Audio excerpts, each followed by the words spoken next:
Buenos días. Comenzamos la última de las sesiones del seminario, que corresponde a una conferencia de clausura a cargo de José Javier Ruiz Ibáñez. Voy a hacer una breve presentación, como hemos hecho con el resto de participantes. Es catedrático en el Departamento de Historia Moderna, Contemporánea, de América, del Pensamiento y de los Movimientos Sociales y Políticos de la Universidad de Murcia, fundador y coordinador general de la Red Columnaria, e investigador principal de los proyectos Hispanofilia, financiados por los Ministerios de Ciencia e Innovación y de Economía y Competitividad. El profesor Ruiz Ibáñez es el alma mater de Columnaria, que es una red temática de excelencia internacional, creada, si mal no recuerdo, en 2004 y coordinada desde la Universidad de Murcia, dedicada al análisis de las formas de organización y percepción de las fronteras de las monarquías ibéricas de los siglos XVI y XVIII. El profesor Ruiz Ibáñez ha dedicado sus investigaciones a la historia política de la Europa de la temprana modernidad, con especial atención a las relaciones entre las monarquías de España y Francia de los siglos XVI y XVII. Sus intereses se han centrado en el análisis de las formas de hispanofilia, la construcción de la hegemonía hispana dentro y fuera de sus fronteras, la contribución de los extranjeros a la monarquía o al fenómeno de los exiliados. No menos importantes resultan sus contribuciones al conocimiento de las relaciones y vínculos de dependencia entre la ciudad y el Reino de Murcia con la monarquía hispánica. Entre su numerosa, vastísima, importante producción científica, voy a destacar algunas de sus publicaciones que guardan una estrecha relación con el significado o el argumento fundamental de su conferencia de clausura. Laberintos de hegemonía, la presencia militar de la monarquía hispánica en Francia a finales del siglo XVI, publicada en 2012. Los franceses de Felipe II, el exilio católico después de 1594, publicada en 2013 con Robert de Simón. Las vecindades de las monarquías ibéricas en 2013. Los exiliados del rey de España, junto a Igor Pérez Tostado en 2015. Las formas de hispanofilia, junto a Bernard Vincent en 2021. Y también las más recientes y que solemos recomendar a nuestros alumnos, porque son casi manuales, más que manuales de uso académico, Historia mínima de los mundos ibéricos, siglos XV y XIX, junto a Óscar Macín en 2021, y probablemente la obra más significativa de su vastísima e importante producción, y que es la que da sentido a esta conferencia de clausura, Hispanofilia, los tiempos de la hegemonía española, publicada este año, en 2023, por el Fondo de Cultura Económica, en 2 volúmenes. Como he hecho con otros compañeros, pues les recomiendo encarecidamente su lectura, porque es una obra casi de absoluta referencia. Ya sin más, le voy a dar la palabra al profesor José Javier Ruiz Ibáñez, reiterando nuestra gratitud por haber tenido la gentileza de aceptar nuestra invitación y de participar tan activamente en los debates, en las sesiones menos académicas que hemos tenido en las pausas, en las comidas y en las cenas, que han sido profundamente enriquecedoras. Ya sin más, le doy la palabra. La conferencia de clausura, que es, como la del profesor Andújar, una lección magistral titulada Hispanofilia a la sombra de un imperio donde el sol no se pone. Gracias. Pues, bueno, lo primero, como es un placer hacer, no como es una obligación, es poner las patas de estudiar. Gracias. Muy buenos días a todos. Lo primero, agradecer evidentemente a la Fundación Duques de Soria, al Grupo Novincis, a la profesora Carmen Sanz, al profesor Santiago, a todos ustedes, a Diego y a los otros técnicos que han tenido la gentileza de tolerarnos estos días y de hacer que el trabajo sea posible y que es decisivo, y evidentemente a todos ustedes. Es un privilegio tener la ocasión de discutir de lo que uno ha trabajado con los demás y de intentar reflexionar desde una perspectiva, y ya saben ustedes que yo odio en particular esa palabra, desde un punto de vista personal y que creo que algo puede aportar a nuestro debate sobre la operatividad de los mitos dentro del sentido de la historia. No voy a repetir la conferencia que di en el doctorado en la Complutense, sería absurdo, y aparte no tendría que ver con lo que se nos propone reflexionar aquí, pero algo sí vamos a tener que decir a ese respecto. Pero como no hay plazo que no se cumpla ni deuda que no se pague, y convidado de piedra, ayer les preguntaba cuánto valía una mujer, que es una pregunta, creo que legítima en los tiempos que corren. Y como yo ya no me atrevo, antes de ser cancelado o entregado al Santo Oficio para ser ejecutado en efigie, le he pedido a un viejo amigo mío, Diego de Villalobos y Benavides, mexicano, bautizado en la parroquia de Santo Domingo, de México, cronista de Flandes, corregidor de Málaga, que nos lo diga él. Aquí tienen ustedes a Diego de Villalobos, uno de los pocos mexicanos, es el primer mexicano que escribe un libro sobre guerras en Europa, no el primer americano fue el Inca Garcilaso. Y bueno, pues él nos lo cuenta y tenemos que irnos a Amiens, esa ciudad que conquistan en un golpe de mano los españoles en 1597 y que recuperará Enrique IV pocos meses después, y nos cuenta lo siguiente. Los españoles están asediados, españoles, irlandeses, valones, están asediados en Amiens, el ejército francés los circunvala y hay todo tipo de escaramuzas. Entonces, hay una salida de los españoles donde los franceses, ganan los franceses, las tropas francesas, donde los franceses, sin más resistencia, se rindieron y dieron sus armas. Y con esta buena caza, se supone, los españoles vinieron a Amiens, porque Diego de Villalobos estaba en Amiens, él cuenta cosas que ha visto, es un cronista.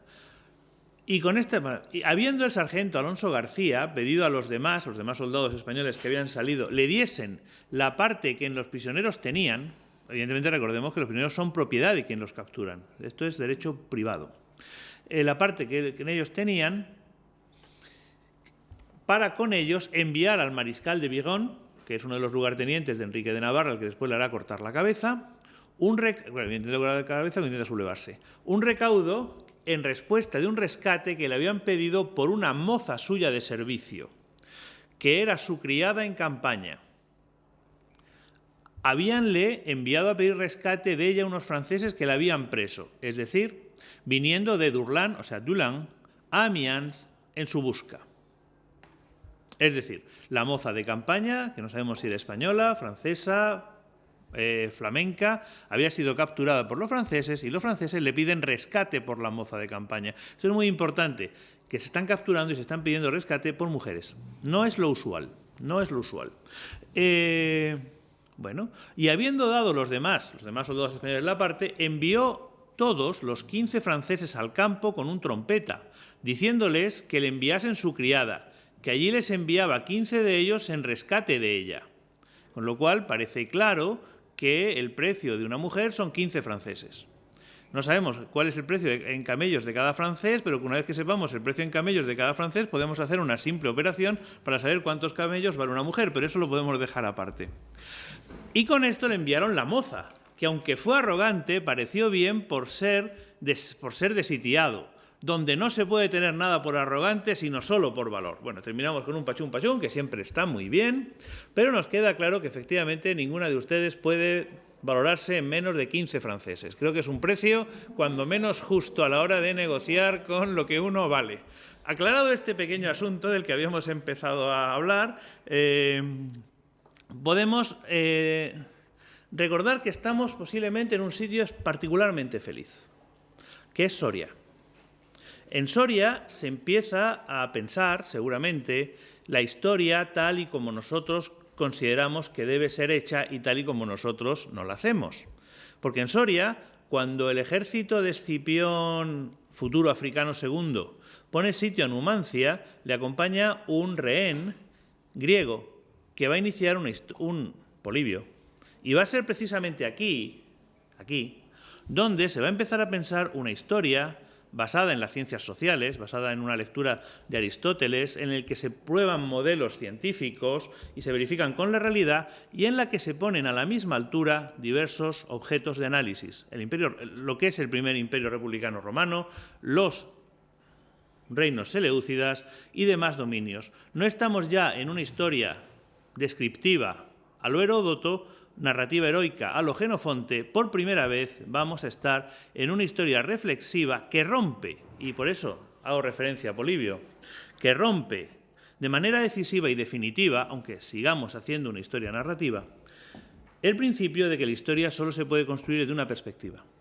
Es decir, no es la historia de los romanos, no es la historia de los griegos, no es la historia de esos señores con pieles que eran los celtíberos, tampoco hay que pensar que tampoco hay que ir mucho más allá, no es la historia de los egipcios, es la historia que se construye porque muchos están compitiendo entre ellos. Para entenderlo hay que entender a todos ellos. No se vale hacer la historia desde una perspectiva que, como se hace en la gran explanada de Versalles, ordena la naturaleza para que veamos lo que queramos ver.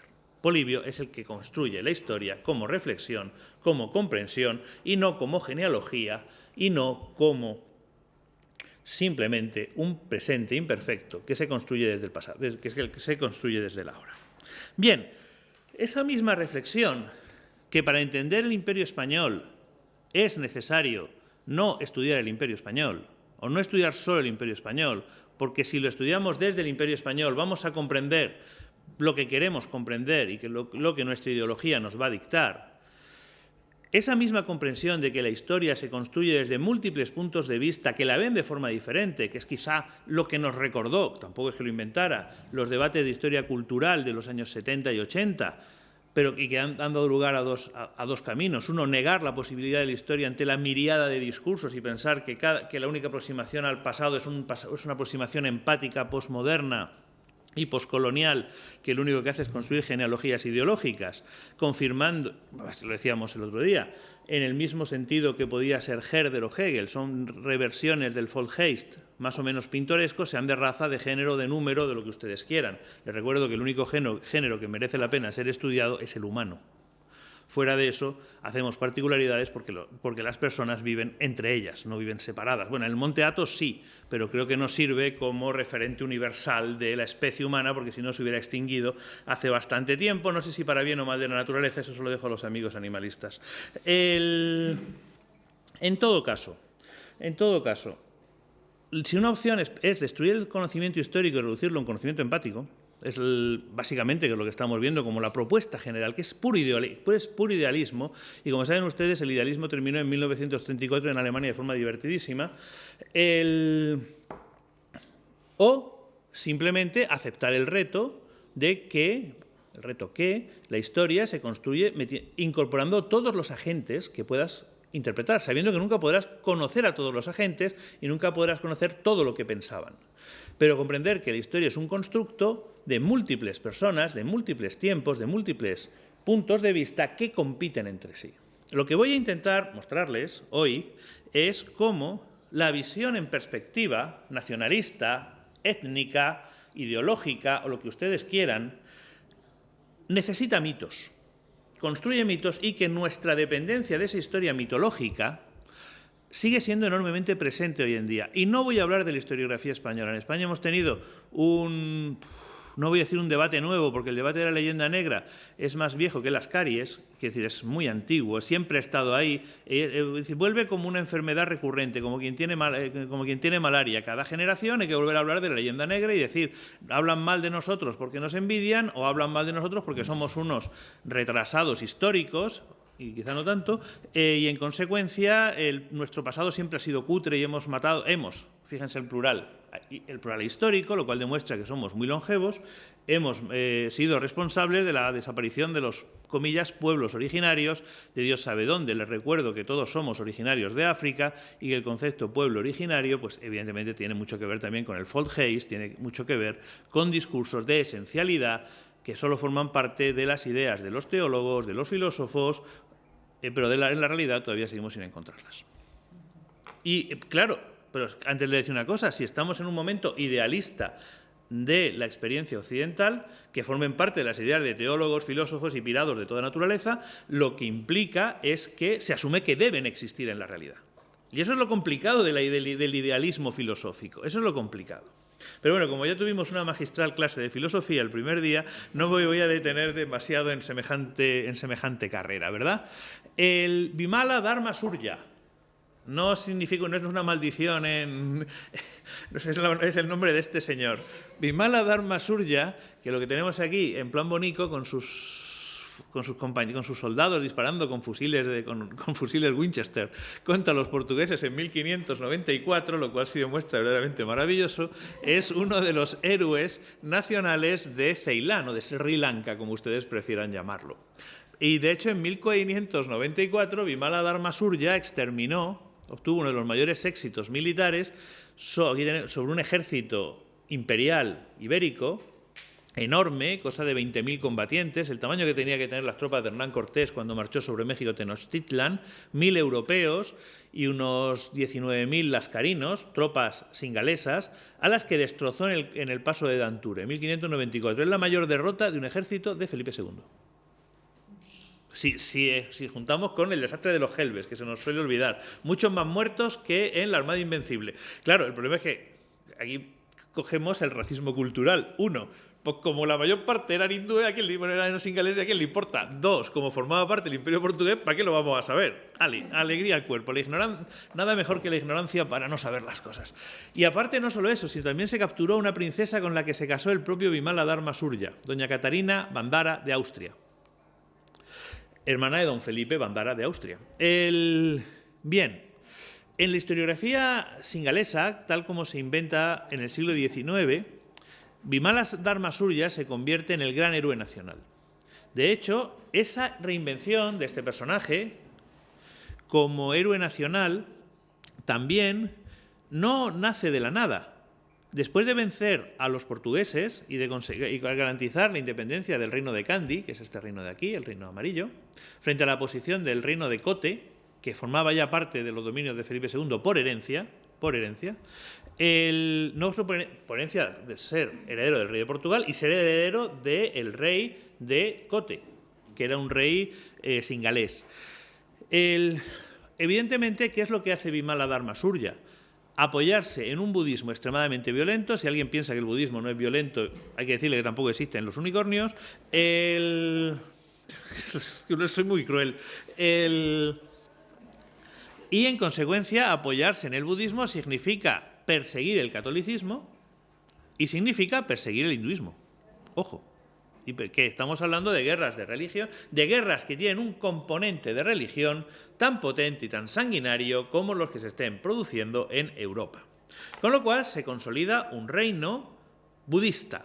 La joya de la corona del reino de Kandy es un diente del Bodhisattva, de Buda Sakyamuni. O eso, o de una cabra. Siempre vamos a dejarlo. O sea, ya sabemos que las reliquias están en todas partes. Vale. Entonces, en todo caso, piensan que es un diente de Buda. Sí, otra cosa importante, las reliquias tampoco son solo de los occidentales y el racismo tampoco solo es de los occidentales. O sea, bien, dicho todo eso, aquí tenemos a Vimala Dharma Surya en un grabado de época. Pero este señor era muy trans, porque había transitado de una identidad a la otra, aunque ya sé que el término identidad a ustedes no les gusta mucho. Primero se llamaba Konapu Bandara y no era de familia real, por eso necesitaba casarse con la princesa, princesas que se casan con gente, es como bonito. Y él, en la conflictiva mundo singalés, él era hijo de un noble que había sido asesinado por Rajashina, el rey de Sitawak, bien, y como le iba muy mal, se había exiliado. ¿Y dónde se había exiliado Vimala? Konapu Bandara, se llamaba Konapu Bandara. Se había exiliado dado que ese noble, ese rey, Rajashina, rey de Sitawak, había llegado a dominar casi toda la isla, se había refugiado en Colombo con los portugueses. Y se había bautizado. Y evidentemente no se bautizó con un nombre de rey, pero dadas sus aspiraciones se bautizó al catolicismo con un nombre próximo a la realeza, Don Juan de Austria. Entonces aquí tenemos a Don Juan de Austria, solo que cuando volvió a surgir la guerra civil en Kandy, vio la oportunidad, eligiendo entre nobleza católica, apoyo a los portugueses, o jugársela a intentar ser el rey apoyándose en los budistas, se volvió a reconvertir. O sea, lo que hace Henri IV no tiene nada original. Y sucede exactamente al mismo tiempo. Y deja de ser Don Juan de Austria para convertirse en Vimala Dharma Surya. Con lo cual es como 3 en 1, como el limpiador. Él es la misma persona, Konapu Bandara, Don Juan de Austria y Vimala Dharma Surya. Les recuerdo que su mujer va a ser Catalina de Austria. No Micaela, pero Catalina de Austria sí, porque ella sí es de familia real y ella sí se bautiza con un nombre de familia real. Igual que su hermano, sorpresa, Felipe de Austria. Lo de los nombres a la hora de bautizarse es interesante. Lo significativo, nada más obtenido el triunfo en el paso de Danture, la legitimidad de Vimala Dharma Surya se basa en proclamar que el catolicismo y el hinduismo son religiones, ¿cómo decirles?, postizas en Kandy, que simplemente culmina unos tiempos de historia natural. Perseguir el catolicismo es lógico, porque era algo postizo, y el hinduismo, a la sociedad kandiana natural. Ese discurso, que se convierte en propaganda tanto con él como con su hijo, va a ir evolucionando. En el siglo XIX se recupera a Bimala Dharma Surya como un héroe nacional que lucha contra el colonialismo europeo, aunque el ejército que derrota tenía un 10% de europeos. Si giramos un poco, si nos movemos un poco y nos vamos a Japón, en este caso estamos en la Catedral de Cuernavaca, en México, convento de los franciscanos. En las mismas fechas, 1593, 91-93, tenemos el inicio de la persecución contra los cristianos en Japón. Una persecución que se va a traducir en varios miles, si no varias decenas de miles de martirios. Evidentemente también son cuestiones políticas. La prohibición, aparte de las velidades de los Tokugawa o de Hideyoshi, de la persecución de los católicos, también hay cuestiones de evitar el comercio de los grandes señores feudales japoneses con otras potencias. Una vez acabadas las guerras feudales en Japón, piensa en las películas de Akira Kurosawa y este tipo de cosas, por cierto, sobre el mundo rural, nada mejor que ponerle a los alumnos que Los 7 samuráis. Yo creo que es la mejor película sobre el mundo rural que se ha hecho jamás. Bien, ¿qué sucede? Sucede que es muy peligroso para un shogun, para un regente imperial, que los nobles territoriales pacten con los españoles, pacten con los... ¿Por qué? Porque pueden conseguir apoyo exterior. Prohibir el cristianismo prohibirse el catolicismo, exterminar a los católicos y apoyarse en los holandeses protestantes, que dado que son partidarios de la predestinación y en consecuencia piensan que los japoneses se van a ir todo al infierno, con lo cual no hace falta convertirlos, no hay ningún problema con eso, no tienen esa vocación paranoica de convertir a todo el mundo que tienen los católicos, pues mejor apoyarse en los holandeses y darle candela, en este caso de forma literal, a los católicos. Los católicos son extirpados, evidentemente, si saben ustedes, la prohibición general en 1614, la gran revuelta católica de Shimambara, el final de la llegada de los jesuitas, los católicos son extirpados, salvo una serie de pequeñas comunidades campesinas, los antiguos católicos, que van a subsistir haciendo oraciones en un idioma que no conocen, que es el latín, haciendo misas sin sacerdote y que van a subsistir hasta fecha de hoy y con los que se van a encontrar una vez que se abra Japón en el siglo XIX. Pero básicamente el catolicismo es exterminado. Y es exterminado por la misma razón que Bimala Dharma Surya restablece otra forma de budismo. Aquí será en nombre del budismo y será el discurso Shinto. Es decir, del discurso de la recuperación de un mundo natural japonés, frente a las cuestiones postizas, extranjeras. Un prestigioso historiador, muy conectado él, yo le he oído en una conferencia en París, que bueno, los japoneses, pues sí, pues a fin de cuentas hicieron bien, porque visto lo que pasó en otros países, la recepción de los europeos pues traía lo que traía. Famoso historiador, famosísimo historiador. Y uno dice, si hubiera dicho esto yo sobre un pueblo africano, me hubieran quemado vivo. Pero en fin, eso vamos a dejarlo aparte, porque es un poco racista. Bien, dejemos aparte ese asunto. Lo importante de este caso es que vemos que hay una afirmación y que hasta fechas muy recientes, evidentemente durante el periodo Meiji, durante el periodo nacionalista imperial japonés, el cierre de Japón es evitar la contaminación. Pero es que si nos vamos a los comentarios, aunque los comentarios en Internet, dado que escribe todo el mundo y mucha gente de carácter mononeuronal, sobre la película Silencio de Martin Scorsese, se daba razón, pero gente en foros españoles, a que era una impostura que hubiera jesuitas que fueran a Japón a convertir a la gente y que a fin de cuentas se habían buscado que los mataran. Esas cosas se han escrito. Sí, no quiero decir. Porque la colonización blanca, europea, falócrata y patriarcal es siniestra, llegue a donde llegue. Es decir, con lo cual vemos cómo se va redefiniendo de una amenaza política en el siglo XVII hasta hoy en día, dentro del mundo mononeuronal español, una condena de cualquier contaminación ilegítima y circulación. Pobre Francisco de Vitoria, que decía que la gente tiene derecho a comerciar, pero bueno, ¿para qué vamos a dejarlo? Japón, segundo. ¿Cómo no? Ya sé que las películas les gustan mucho a ustedes, traer a colación una de las películas más infames que se ha rodado jamás en la historia del mundo mundial y parte del extranjero, que es El halcón del mar. Errol Flynn, que tenía muchas virtudes, algunas no se veían, pero parece que eran enormes, Sí, parece ser que sí. Fernando VII también, o sea, con lo cual. Lo cual es fantástico, porque Fernando VII es un malvado esférico, o sea, no tiene ninguna. Fernando VII es un personaje fantástico, no tiene ninguna virtud.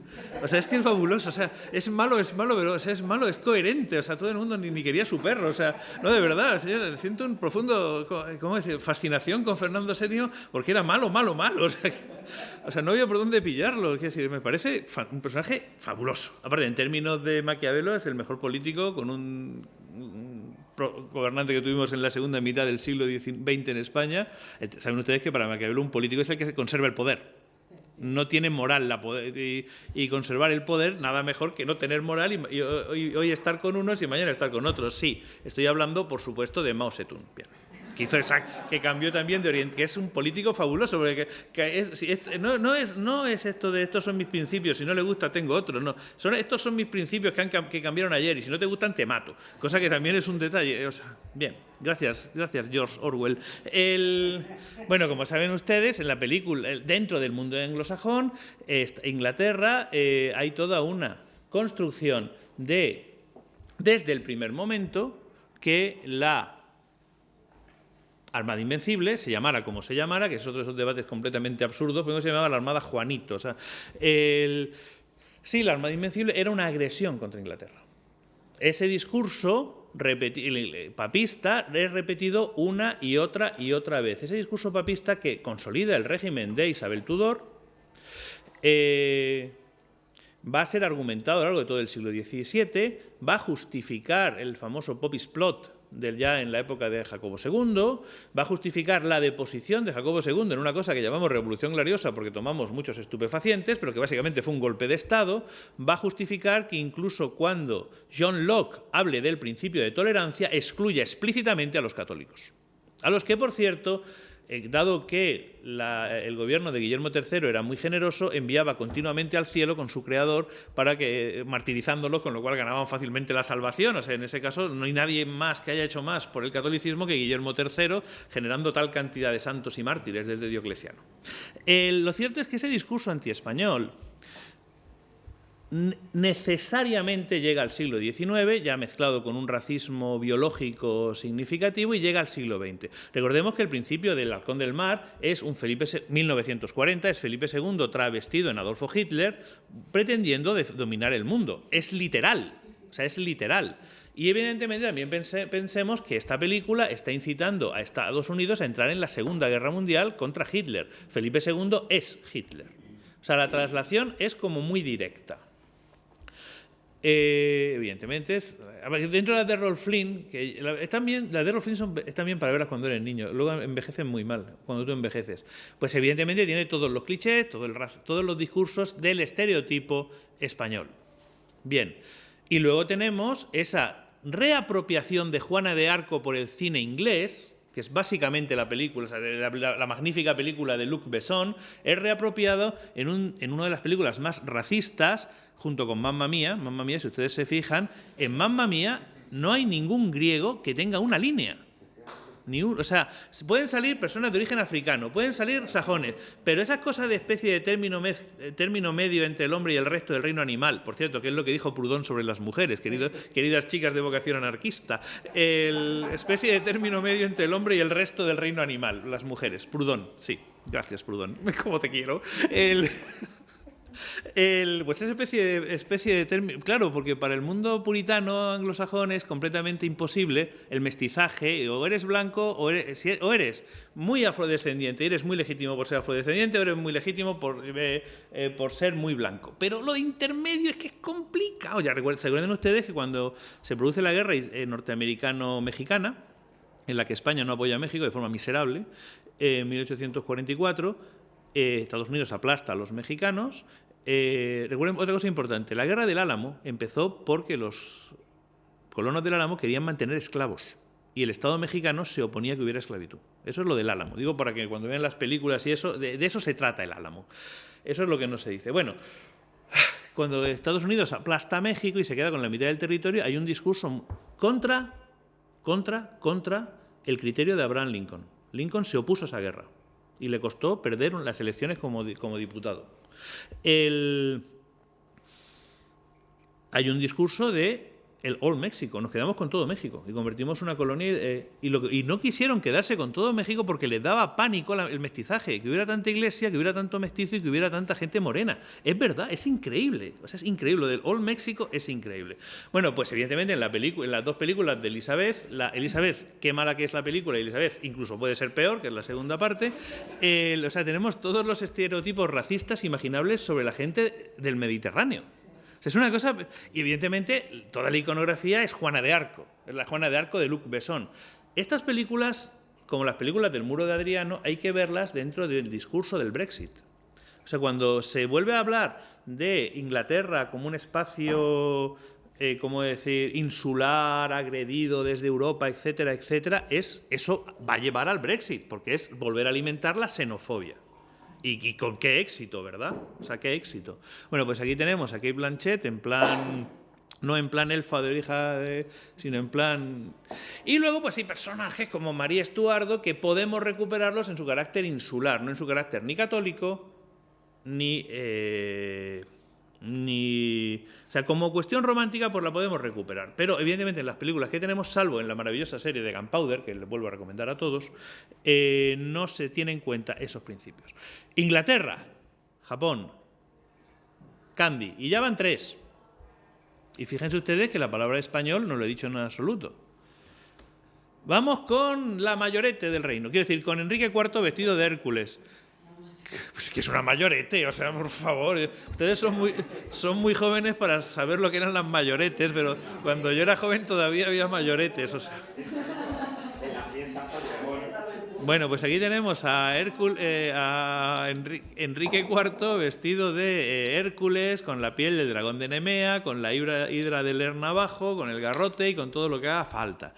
Ya de bien, podríamos escribir toneladas y toneladas de libros sobre el neoestoicismo, pero evidentemente cuando una persona normal veía esto decía, qué raro que ve el rey, que va muy raro, esto es muy raro, estará de carnaval. Oye, qué pesados que son los de hoy. En fin, soy muy mala persona. Bien, Enrique IV, como saben ustedes, no reconquista el reino de Francia. Enrique IV conquista el reino de Francia. Es una guerra civil de un reino que él no controla y que lo conquista. En un momento determinado, y les ahorro todos los escenarios, entra en la ciudad de París. La entrada en la ciudad de París se convierte y la sumisión, piensen un poco como Isabel la Católica. Isabel la Católica no hereda Castilla, Isabel la Católica conquista Castilla, ciudad a ciudad, apoyándose en uno y matando a otros. Punto. Ese proceso de consolidación del poder también se produce en Francia. Al final, después de una espantosa guerra civil que va de 1588 a 1594/96/98, dependiendo del territorio, al final pasa como con los reyes católicos y pasa con el amigo Carlos V. Que Carlos V no gana la guerra de las comunidades, si no tiene ejército en España. O sea, los discursos estos de que... Es que hay que ser tonto. Los discursos que Carlos V aplastó las libertades castellanas... ¿Pero qué libertades iba a aplastar? Punto 1. Punto 2. Que no puede aplastar algo si no tiene ejército. Como no matar a los comuneros de risa, o sea que si, con sus famosos chistes sobre la cerveza belga, no tenía nada que hacer. ¿Qué es lo que hace Carlos V? Apoyar a una parte en una guerra civil. Enrique IV pasa algo muy parecido. Si no, no se comprende Carlos V, ¿eh? Y la Germanía es 3/4 partes de lo mismo. O sea, que todos estos discursos de que Castilla contra el rey, no. Castilla, conflicto, guerra civil, se soluciona. Con Enrique IV, en un momento determinado, después de 6 años de espantosa guerra, una parte de la población prefiere recibir al rey. Pero del momento en que recibe al rey, se convierte en el acto fundador. ¿El acto fundador de qué? Se lo voy a poner a explicar rápidamente. En España no hubo una guerra civil, hubo una agresión de la Unión Soviética que provocó una justa reacción por parte de las fuerzas que defendían el bien y la naturaleza de España. Punto seguido. En España no hubo una guerra civil. Hubo una agresión fascista de 4 curas y 2 militares, los nazis y los fascistas, siempre se nos olvidan los portugueses, que fueron completamente decisivos, pero pobres portugueses, contra el buen pueblo español. Es muy fácil, es muy bonito y nos sentimos muy felices diciendo cualquiera de las dos explicaciones, solo que son estupideces. Y sobre todo que excluyen como agente histórico a un montón de gente, que es lo que a mí me interesa como historiador. En Francia igual, desde el momento que Enrique IV entra en París y en las demás ciudades, fíjense, se convierte en padre fundador en Eneas hasta el extremo que el día de la fiesta en la que se renuevan los cargos municipales en París, en Amiens, en Marsella, pasa a ser el día que se someten al rey. El rey reemplaza al patrono de la ciudad como fundador místico de la ciudad. Y evidentemente lo tenemos por doquier, esa construcción del rey querido, añorado y deseado.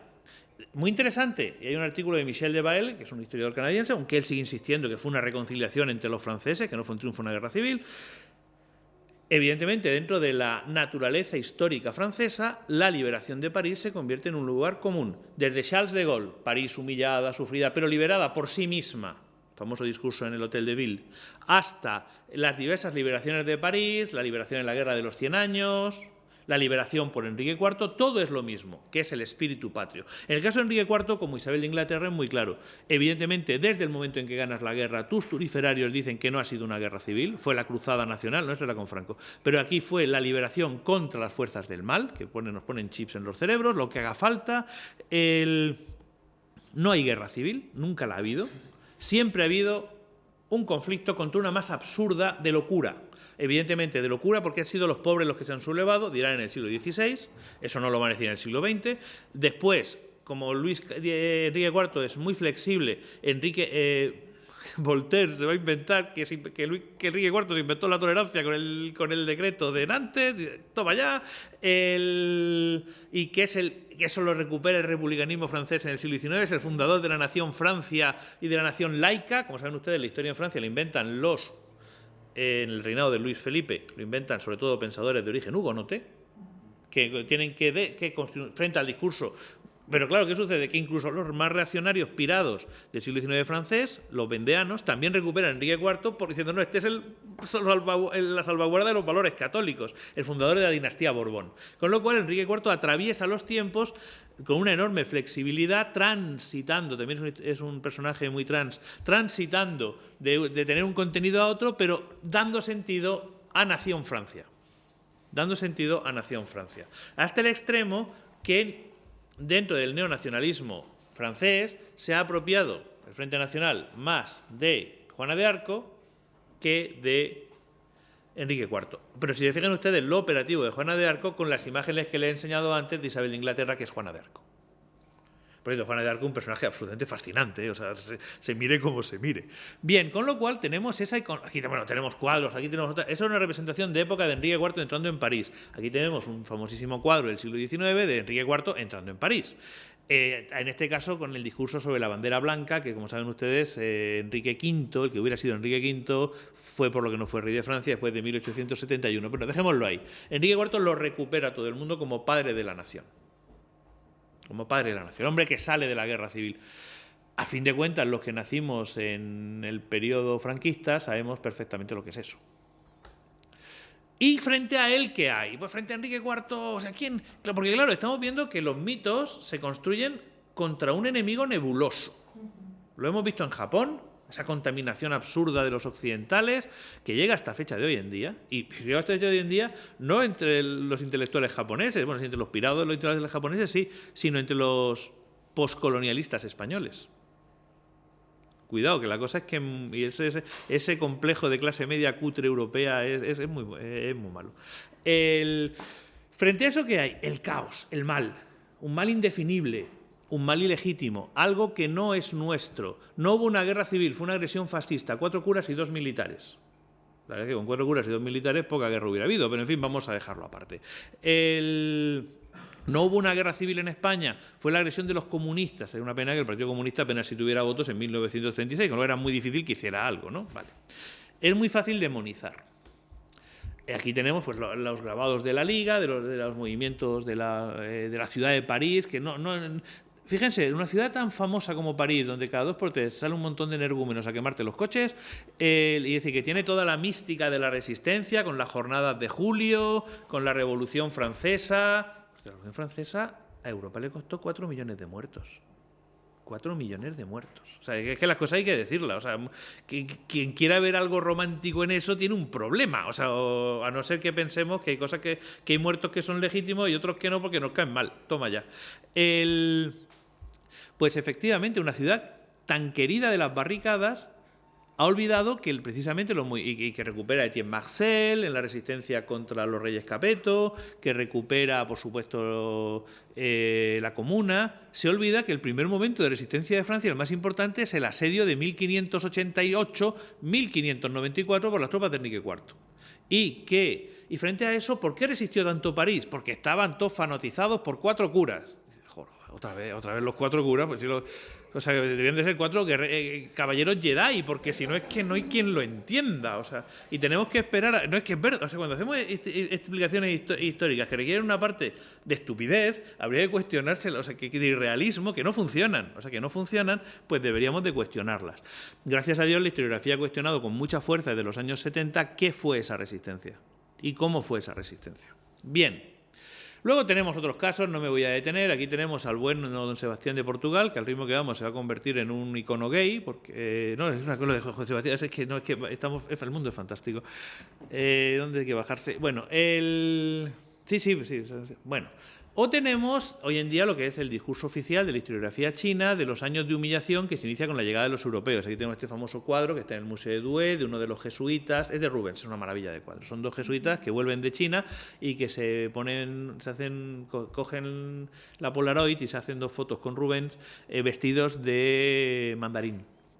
Son cuadros extraordinarios, ¿no? Claro, ese es el inicio de la humillación de China. O sea, China existe. Es decir, podríamos seguir con muchos ejemplos, ¿no? Y hasta ahora dirán ustedes, es que no hemos hablado de los españoles, le estamos pagando porque nos dé una conferencia para hablar de la monarquía española y aquí en España no veo nada. ¿Dónde está imperiofobia? Quiero imperiofobia, deme dos. Bueno, la cuestión es que incluso los contemporáneos sí son conscientes de muchas cosas. Aquí tenemos a don Juan de Austria, con Apu Bandara, Bimala Dharma Surya, dándose la mano con un almirante holandés. Es un grabado holandés, es el grabado completo que antes solo le puse una parte.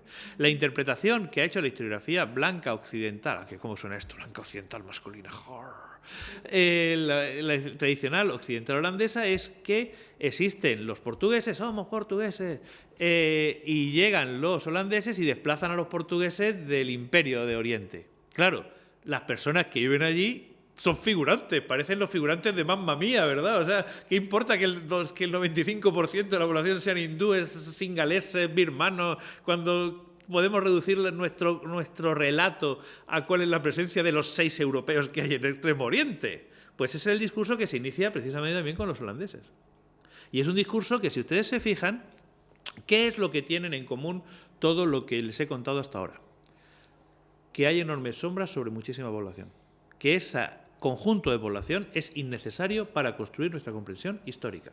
O bien porque han sido corruptos, porque van contra el sentido de la nación, ese sentido natural de la nación, o bien porque son irrelevantes, porque son morenos, o sea, ¿qué le vamos a hacer? Lo que tiene el asunto. Evidentemente, este sí, estaba intentando ponerles imágenes que no les puse en la Complutense, pero esta no puede evitarlo, la salida, porque aquí sí aparece de pronto el fantasma, el elefante que estaba en la cacharrería, los españoles. Y este grabado, que es la salida de los españoles de la ciudad de París, de marzo de 1594, haciendo algo que no hicieron, que fue saludar a Enrique IV, los miraron a Enrique IV y no se quitaron los sombreros, ni apagaron las mechas de los arcabuces, de pronto nos hace surgir un fantasma. En todas estas historiografías, en todos los relatos que les he hecho, desde Japón a Ceilán, a Inglaterra, a Francia, hay algo oscuro, siniestro, reptando, como si fuera en un mapa, esto se lo tomo de Lumi, del Gran Historiador Inglés, como si fuera en un mapa de estos del siglo XVII que apareció un dragón en una esquina, ¿no? Pues hay un dragón en la esquina, que son los españoles. Los españoles aparecen como la quinta esencia, los españoles que luego van a ser convertidos en la caricatura del español en el siglo XVII con el capitán Matamoros y demás, pero en ese momento, una cosa es el uso posterior, en el momento presente los españoles aparecen en los discursos propagandistas de los que están ganando esas guerras civiles como el motor de sus rivales. un motor. Aquí tenemos esta maravillosa representación de la Liga Católica Francesa, que está siendo atacada por el rey de Francia con la corona con los escudos de Navarra y Francia, pero que se apoya en las armas de un Felipe II que parece ser no había incorporado todavía a Portugal, con lo cual tampoco estaban muy actualizados. Es decir, esa oposición no es una oposición legítima en una guerra civil, porque la guerra civil, como hoy tenemos interpretaciones sobre la catástrofe que tuvimos en España en 1936-39, no ha existido. Porque una guerra civil, recordemos una cosa, es un conflicto de legitimidades. Es completamente absurdo decir que Franco se sublevó contra un gobierno legítimo. Franco se sublevó contra un gobierno legal. Pero desde el momento en que hay una guerra civil, desde Julio César, unos piensan que son legítimos y los otros piensan que son legítimos. Por definición, que tengan razón o tengan de tenerla, dado que la legitimidad es algo subjetivo, pues queda a elección de cada cual. Una cosa es que haya un gobierno legal y te subleves contra ello, otra cosa es que tú pienses que lo haces legítimamente o no legítimamente. Para eso hay algo sobre lo que se teorizó un poquito, que se llama derecho de resistencia, que cada cual lo aplica a sus propios gustos. Punto. Con lo cual, el principio de asumir que no ha habido guerra civil, que no ha habido persecución, sino que el cuerpo esencial francés, inglés, japonés, que se basa en una serie de cuestiones concretas que se están, curiosamente, definiendo en ese mismo momento y que se van a definir durante los 4 siglos siguientes, ¿cómo decirles?, de forma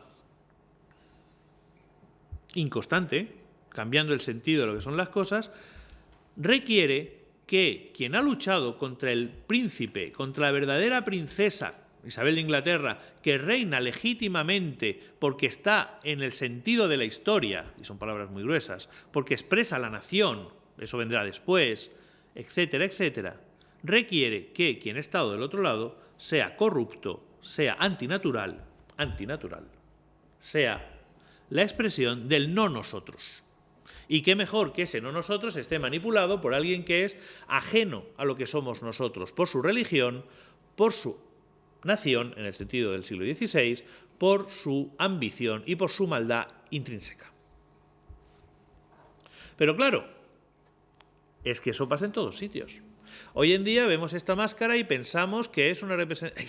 Esto sí que es una de las cosas más maravillosas del mundo mundial y parte del extranjero, que una representación del ultracatolicismo militante se haya convertido en una representación de la antiglobalización. Es completamente delirante. Pero si hay alguien que haya perdido en la historia, es precisamente los participantes del complot de la pólvora, y es ese señor que firmaba en italiano y ponía Guido Fawkes y no Guy Fawkes, Guido Fawkes, y que había servido en el ejército de Flandes. Evidentemente, recordemos el 5 de noviembre y todo lo que ustedes quieran, es un recuerdo de que ha habido una parte de la sociedad que ha luchado contra el bien común, que es ilegítima, que nunca debía de haber existido y que encima son traidores porque están comprados por un poder exterior.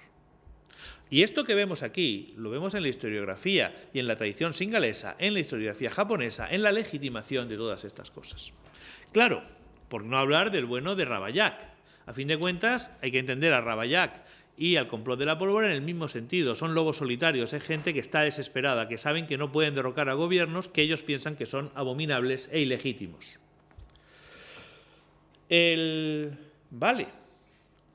Con lo cual, lo que les he expuesto hasta ahora son 4 mitos construidos necesariamente para justificar unos poderes triunfantes y construidos necesariamente en historiografías no conectadas entre ellas. Evidentemente, con el surgimiento del discurso del Estado-Nación y la historiografía nacionalista, se van a resignificar estos mitos como fundadores del Estado-Nación del siglo XIX. Y todos requieren de la existencia de la monarquía española, pero una monarquía española que no hay que confundir directamente con lo que después va a ser la leyenda negra del siglo XVIII-XIX, que son cosas diferentes. Una monarquía española que hay en el momento que se produce esto, que demonizar por una razón sencilla, porque está apoyando a tus rivales en una guerra civil. Con lo cual, igual que la propaganda franquista va a ir contra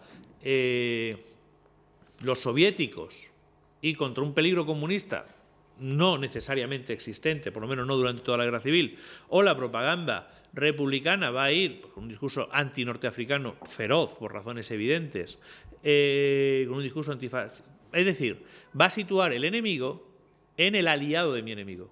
Si mi enemigo se ha aliado con lo peor, es que mi enemigo es una abominación, no es un rival honorable.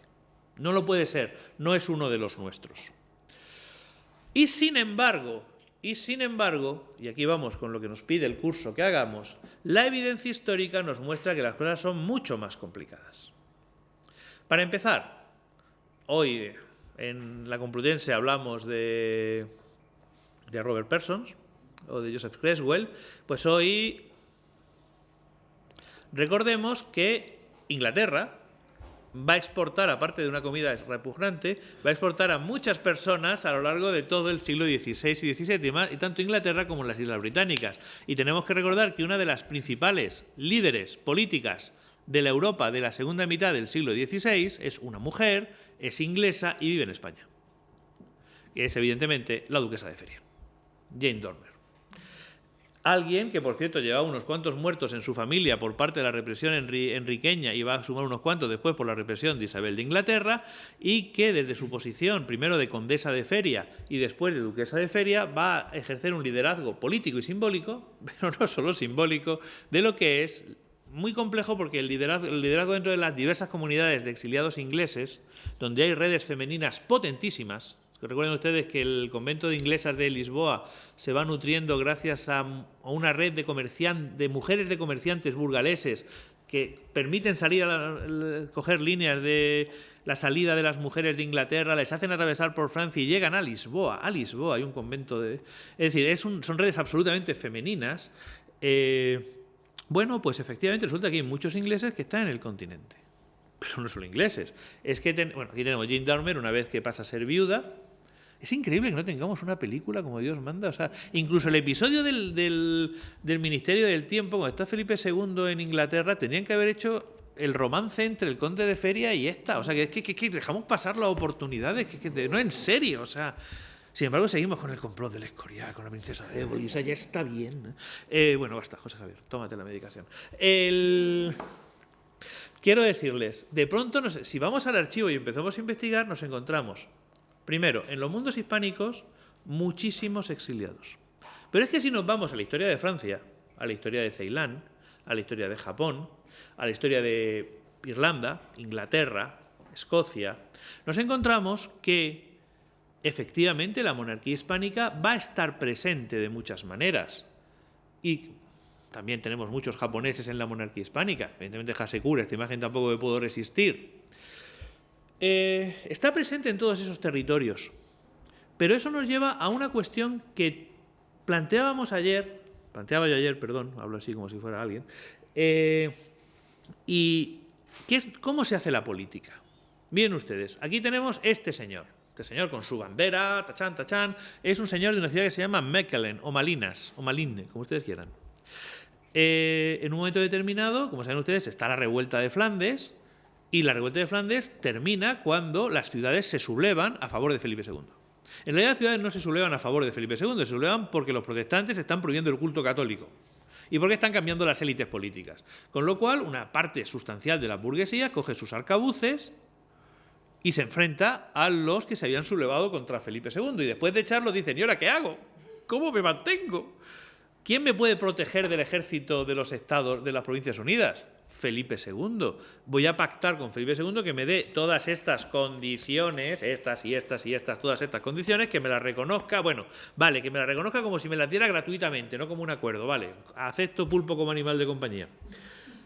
Y yo controlo las ciudades. Y yo defino quién es burgués, porque el poder en la ciudad, ¿quién lo tiene? ¿El ejército de Flandes? No, que el ejército de Flandes no tenía derecho a entrar en casi ninguna ciudad. Lo tienen las milicias burguesas, como él. O sea, la ronda de noche, insisto, no tiene nada que ver con la realidad si pensamos que solo se dio en Holanda. Tiene que ver con una realidad que se producía en todo el mundo occidental. Porque ¿quién controla las calles? La gente que tiene arcabuces, la gente que es vecina. Da igual que sean indígenas, da igual que sean, indios, que es la palabra. Da igual que sean negros, que es la palabra, porque son estatutos jurídicos. Da igual donde sean. Controlar la calle, si tienes, eso es poder. Esto es poder. Una serie de vecinos armados que desde Malinas van a recuperar la ciudad de Lier conquistada por los holandeses, por tropas profesionales holandesas. Para que los holandeses, tomaron la ciudad al asalto. Aquí tenemos el famoso sitio de Lier, uno de mis primeros artículos, por cierto. Y los holandeses, en lugar de tomar el control de las puertas, y de los mejores, es un artículo del 97, que de esos que dice, que te das cuenta que empieza a pensar en global, que fantástico, y trabajando sobre un pueblo miserable allí perdido en un pueblo maravilloso y precioso. No me oye. ¿Qué sucede? Los holandeses toman una puerta por sorpresa, y en lugar de tomar toda la muralla, porque el poder es controlar las murallas, o sea que el poder simbólico es importante, el poder físico es mucho más importante en estos casos. ¿Qué sucede? Pues se ponen a violar mujeres y a saquear. Resultado, no toman todas las puertas y se consigue avisar a localidades que están a una quincena de kilómetros, a Malinas y a Amberes. Amberes que ha sido conquistado apenas 10 años antes. De Amberes salen 3.000 burgueses armados. 3.000 burgueses armados. Si salen 3.000 burgueses armados es porque había 3.000 burgueses armados. No que era la dominación española que oprimía a no sé quién. 3.000 burgueses armados. 3.000 burgueses armados, son muchos burgueses armados. De Malinas en otros tantos, y con 300 soldados españoles del castillo de Amberes, llegan, entran por la puerta que aún controlaba el gobernador y exterminan a los holandeses. Son milicias. Son gente que defiende su estatuto porque le interesa defender su estatuto. Son ellos, son las milicias de Arras. Hoy en día en Francia, entonces capital del Artois, que en 1597 han rechazado un ataque de Enrique IV, el ejército profesional de Enrique IV. Y cuando viene a visitarlo Isabel Clara Eugenia, lo recibe. Esto es un... ¿Cómo se llama? Es una imagen que va acompañada de todas las imágenes de los arcos de triunfo. Desgraciadamente la gente se ha parado a analizar los arcos de triunfo y no analizar esto, porque esto es lo que se encuentra Isabel Clara Eugenia cuando llega a la ciudad. Toda la burguesía de Arras armada, diciéndole, puedes entrar en la ciudad porque nosotros queremos que tú entres en la ciudad. Y por eso te damos las llaves, porque eres nuestra señora, pero la ciudad la defendemos nosotros, como en Bruselas. Y Isabel Clara Eugenia es lo suficientemente inteligente para legitimar eso participando en los actos de la milicia, que aquí la tenemos haciendo el tiro al blanco. Aquí la tienen ustedes, la gran Isabel Clara Eugenia, participando en los tiros de las compañías de milicia. Porque qué mejor demostrar que tú eres un convecino con tus vecinos. Este cuadro es espectacular. O sea, es una cosa de lo que... Esto es la construcción de una sociedad política. Por posiblemente la persona más inteligente de la Casa de Austria. O sea que... Y su marido está aquí, que es un tipo que nos queda también muy simpático, Alberto de Austria. Un tipo nada sanguinario. Los demás unos pirados, ¿sabes? Por favor. Este intentó evitar la guerra todo siempre que pudo. Luego quemaban brujas, pero en fin, todo el mundo quemaba brujas. En fin, quiero decirles, bueno, y Amberes. Fíjense este cuadro. Voy a empezar a terminar. Y fíjense que apenas se ha hablado del Imperio Español. Yo ahora voy a hablar mucho del Imperio Español. Alejandro Farnesio rescatando París. Solo que este cuadro está pintado por un pintor indígena en Perú. Cómo mola, ¿eh? La mitad del ejército de Flandes son negros o son mulatos. Es como si fuera la entrada de un virrey. Pero es el gran acto de la monarquía hispánica, es llegar a París. Que es llegar a París. Claro. ¿Qué mitos? Si se fijan, y luego tenemos los propios mitos, evidentemente la monarquía participa colaborando con élites, sea donde sea, dejáramos a mi amigo Jan Buche, los propios mitos de la monarquía, que es España socorriendo a la cristiandad, que también es un mito, ¿Qué nos queda de todo esto? ¿Qué es lo que he intentado que reflexionáramos hoy? La monarquía hispánica llega a todos esos sitios porque la llaman. Y no la llama gente que están luchando guerras civiles y que van a perder guerras civiles. El final del siglo XVI, la monarquía española, hispano-portuguesa, como queramos llamarla, de pronto se le abren todas las puertas por todos esos conflictos. Se le abren y está presente en todos sitios. De pronto parece mucho más tentacular. ¿Por qué? Porque no había suficientes mulatos para los ejércitos del rey de España. Porque la fuerza real del ejército del rey de España y de los recursos financieros, por mucho que fuera el rey más importante del mundo, no podían satisfacer las demandas que les llegaban desde Birmania, desde Francia, desde Inglaterra. Pero la Armada Invencible nunca fue un intento de conquistar Inglaterra. Léanse ustedes los documentos. La Armada Invencible es un intento de liberar a los católicos ingleses, pedida por los católicos ingleses. Es como si dijéramos que el desembarco de Normandía es un intento norteamericano, bueno, algunos lo decían durante la Guerra Fría, de conquistar Europa. Es decir, evidentemente, si vemos la conquista de Portugal por Felipe II, que es cualquier cosa menos una conquista, si vemos la recuperación del sur de los Países Bajos, son acuerdos con élites que están en conflicto con otras élites. A finales del siglo XVI, la monarquía hispánica tiene esa capacidad tentacular porque todo el mundo la ve como, o todo el mundo que está en conflicto, como el posible apoyo que puede tener. Pero claro, para entender eso, tenemos que entender que todo ese mundo tenemos que estudiarlos. Tenemos que darnos cuenta que el discurso mitológico francés sobre Enrique IV, mitológico inglés sobre esa heroína lesbo feminista que es Isabel de Inglaterra, son cosas absurdas. Son sociedades... Durante la época de Isabel de Inglaterra se va a seguir masacrando católicos como con María Tudor se masacraba protestantes. Bueno, muchos más católicos porque también se mataba irlandeses en la época de Isabel de Inglaterra, claro. Y eso es lo que nos ha escapado. Es decir, hemos estado tan... O sea, y en España pues seguimos con el discurso de si nos quieren o si no nos quieren. Si seguimos pensando en mitologías históricas, sea la que sea, de España, Martillo de Herejes o todo eso, y no comprendemos que el protagonismo del asentamiento del poder imperial de Enrique IV son sus aliados, que el asentamiento de las expectativas del poder imperial de Felipe II son sus aliados, franceses, ingleses, que no quieren que Francia, Inglaterra, Japón, Ceilán, etcétera, etcétera, etcétera, se someta al rey de España, sino quieren que el rey de España les ayude a hacer la política que ellos quieren hacer. ¿Que tienen un soberano español? ¿Qué más da? ¿O tienen una reina española? ¿Qué más da? Cuando somos nosotros, ingleses, franceses, los que vamos a hacer la política, como se hace en Portugal. Si entendemos así, creo que podemos explicar por qué la monarquía española y qué significa fue hegemónica. Fue hegemónica porque era vista, como por ella, en posiblemente la mejor película que se ha hecho sobre la monarquía española, que es Cristina de Suecia. Que Cristina de Suecia, esta imagen es fantástica porque en teoría el pelo debería irle hacia atrás porque va en el sitio equivocado del barco, pero el director dijo que ella salía muy guapa y que no iba a cambiar la toma. Es uno de los grandes momentos claves del cine. Aparte, esta película, ¿saben? Como todos ustedes saben, tiene una de las escenas homoeróticas más importantes del cine clásico, ¿no? Cuando esta se besa con una simpática cantinera o algo así. Al final, Cristina de Suecia, al que por cierto ahora hemos convertido en una heroína ninja, lesbo... no, es fantástico. Cristina de Suecia termina yéndose de Suecia por su adhesión a la cultura española, citando literalmente a algún autor teatral, por cierto. Es decir, se va por eso, porque lo que no tenemos que darnos cuenta es que la monarquía hispánica no solo fueron sus recursos, no fueron solo lo que pagaba, era la imagen que producía fuera, el intento por parte de todas esas facciones en conflicto, minorías o mayorías, por hacer el mundo que querían hacer. ¿Qué sucedió? Que perdieron. Pero si seguimos pensando la historia de España desde una perspectiva exclusivamente autorreferencial, no comprenderemos nada. Seguimos pensando que la gran acción de Felipe II es la Armada Invencible. Vamos a dejar de fumar cosas extrañas. Inglaterra era un elemento lateral, lo importante era Francia, siempre fue Francia. No por una razón sencilla, por una razón de peso. Los franceses eran muy gordos, no. Porque Francia tenía muchísima población. Tenía el doble que toda la península ibérica. Inglaterra era una acción de flanco, siempre fue una acción de flanco. Una acción de flanco importante, pero una acción de flanco a fin de cuentas. Era una acción flanquista. Y nada, es lo que quería deciros. Muchísimas gracias.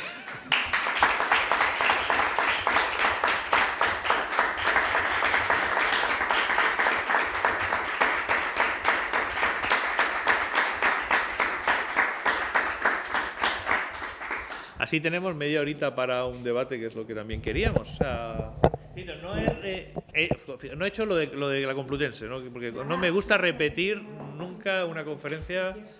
Y aparte creo que es lo que queríamos, hablar de mitos, y es que no solo los mitos lo tenemos los españoles, igual que el racismo no solo lo tienen los europeos. O sea, eso hay que tenerlo muy claro, ¿sabes? A ver si empezamos y si me permitís, y esto sí creo que lo dije en la Complutense, de lo que hay que descolonizar la historia es del presente, sea el que sea el presente. Eso hay que descolonizarlo. Porque los discursos ahora mismo de antihistoria descolonizada y tal igual no es otra cosa que coger el Volksgeist del siglo XIX y aplicarlo a etnias como si las etnias fueran cosas estáticas, o para empezar como si las etnias existieran, y luego para seguir como si fueran cosas estáticas. No, Marx y Adam Smith estaban de acuerdo, lo digo siempre, en analizar el mundo. No estaban de acuerdo en nada más, pero estaban de acuerdo en que para comprender el mundo hay que analizar el mundo, no hay que definirlo.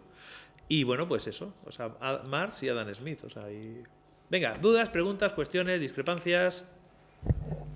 Bueno, me voy a permitir darle las gracias a José Javier por esta magnífica lección magistral, esta magnífica conferencia de clausura que ha planteado tantas cuestiones de interés, que en el fondo es una reflexión que viene a sintetizar todo el sentido de estos seminarios y que nos invita a reflexionar en voz alta en esta última sesión, que es una oportunidad para cerrar de la mejor manera posible el seminario. Disponemos de media hora escasamente para un pequeño debate, así que queda abierta la sesión a la discusión. ¿Quién quiere abrir? Sí.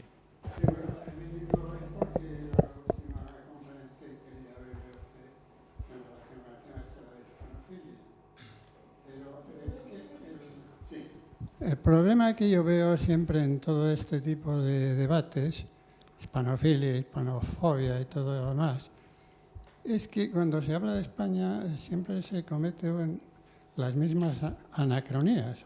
El anacronismo está siempre presente de una forma o de otra. Me explico. Usted está hablando continuamente, y no es que se lo reproche, de nosotros, los españoles. ¿Quiénes son esos? ¿Quiénes somos nosotros, los españoles, según usted? Vale. Yo he nacido en Soria, pero me parece, soy más español yo que los catalanes o que los portugueses en el siglo XVI. Vale. ¿Por qué se habla desde siempre, desde esa españolidad que no es la de ahora, porque corresponde con la unificación que hicieron los reyes católicos, que no unificaron nada, unificaron Castilla y Aragón. Pero siempre esa España es la misma de ahora. ¿Por qué? Porque Francia e Inglaterra se aliaron para separar Portugal. Si no es así, es parecido. Vale, pues si le parece bien, le contesto muy rápido. Y bueno, lo primero, le agradezco muchísimo su pregunta. O sea, cuando utilizo yo el plural para referirme a los españoles, lo utilizo en dos sentidos. O bien en un sentido un poco caricaturesco respecto a los discursos atemporales, porque evidentemente una categoría no puede ser ahistórica, toda categoría por definición es histórica, pero también lo utilizo desde la perspectiva de los contemporáneos. Es decir, franceses, ingleses, japoneses, holandeses tienen como sus enemigos a los españoles, a lo que ellos definen como los españoles, y a los que, por cierto, definen de forma étnico-racista. Los españoles son, y le cito literalmente, medio moros. No, de los contemporáneos. Los de 1560, 1570. No, de entonces. De entonces. O sea, digamos que hay un discurso antiespañol en esa época. Evidentemente, ese discurso antiespañol implica, ¿qué es lo que hacen ellos? Definir qué es lo español. Y para decir, y como los españoles eran los malos malísimos, había que cargarlos con todas las características negativas de ese... Los españoles en el siglo XVI incluyen a los portugueses. Por supuesto. Por supuesto. La monarquía Habsburgo, austríaca, es la que gobierna y la que domina todo. Utilizar el término españoles para referirse a esa época es una anacronismo. Pero mire, caballero, no desde el momento en que... Yo no lo utilizo para decir que había españoles. Yo digo que los franceses de entonces decían que había españoles. Y lo decían. Y lo decían como un elemento político. ¿Cómo lo van a decir si la península ibérica era España? Pues es en ese sentido y como esa categoría histórica que yo utilizo el término. O sea, no asumo que los españoles sean nada en el destino universal, porque no hay nada en el destino universal, sino que es una categoría enormemente operativa. Pero es una categoría operativa, básicamente, si no nos equivocamos mucho, de la Segunda Guerra Púnica, por lo menos Hispaniorum, pero es una categoría que se resignifica. En el siglo XVI, la categoría de español malvado es una categoría generalizada del mismo modo que la categoría de que el rey de España, más que España, el rey de España, aunque hay alguna referencia a la nación, tiene un destino global, es una categoría positivo que se construye fuera de España, por pensadores ingleses, franceses, holandeses. Es decir, En el siglo XVI encontramos el uso de categorías y usted ahí tiene toda la razón del mundo, que no podemos confundirlas con las categorías contemporáneas, porque son categorías distintas, pero que existen, por supuesto que existen, que se usan, por supuesto que se usan. Es como la palabra nación, o sea, que se usara la palabra nación en el siglo XIV no significa que lo que entonces definíamos como nación es lo que hoy en día definamos como nación, porque las palabras cambian de sentido. Con lo español pasa exactamente lo mismo. Y si hablamos de hispanofilia en el siglo XVI es porque mucha gente, explícitamente, franceses, ingleses, birmanos, japoneses, subsaharianos, americanos no sometidos, se declaran partidarios del rey de España. Pero de eso se trataría, de destruir esa imagen de unos españoles que había entonces, que no son los de ahora. Es que no pueden ser los de ahora porque están muertos, es tan sencillo que eso. ¿Qué pasa si de España pasamos a Castilla? Bueno, vamos a ver, le digo una... mire usted, Castilla no existe. Y España no existe. No, la cuestión es... No, pero le voy a decir por qué. Porque si estamos aquí y ustedes me preguntan de dónde soy, yo les diré que de Murcia. Si estamos en Murcia y ustedes me preguntan de dónde soy, yo les diré que de Yecla. Si estamos en Colombia y ustedes me preguntan de dónde soy, les diré que de España. Las cosas solo existen en su contexto. Pero es que nada existe. Le vuelvo a decir, existen en sus contextos, ni más ni menos. Pero hoy, ayer y antes de ayer, si yo voy a Colombia, no voy a decir que soy de Yecla, porque van a ver, evidentemente creo que Yecla es el mejor lugar del mundo, pero no tengo por qué asumir que los colombianos lo sepan. Las categorías existen como usos. Es una metonimia. España es una metonimia. Las palabras lo son. No. España es una metonimia en el sentido de que se llama hoy a España al Estado español. Valga la... Pues como cualquier categoría política. Como cualquier... Está jugando continuamente con esa terminología, que si España, que si Castilla, que si los españoles, que si los portugueses. Pues los portugueses, un dato. Hay un historiador norteamericano que se tiene hoy aquí por más bien de derechas, Stanley Payne, que es la historia de Portugal y España. Es el único que ha hecho una historia de España. Hay una maravillosa historia de los mundos ibéricos que se puede bajar gratis en internet. El último, porque la gente también tiene más derecho a preguntar. Sí. Sí. Dice lo curioso es que los portugueses protestaron porque se llamara española la monarquía borbónica. ¿Ese dato es cierto? Sí. ¿Está documentado? Sí. A ver, porque digamos que las palabras tienen contenido y tienen reivindicaciones. Es decir, que si los borbones no se proclaman rey de España, hoy los portugueses se considerarían españoles todavía. Bueno, pero bueno, a ver, lo que... Bien, no. Es todo retórica. En realidad no. Todo lo que hacen ustedes los historiadores es retórica. No, absolutamente La documentación se puede interpretar como le dé a uno la gana. No, prácticamente. no, hay hechos. Mire, si uno ha muerto en 1496, Ha muerto.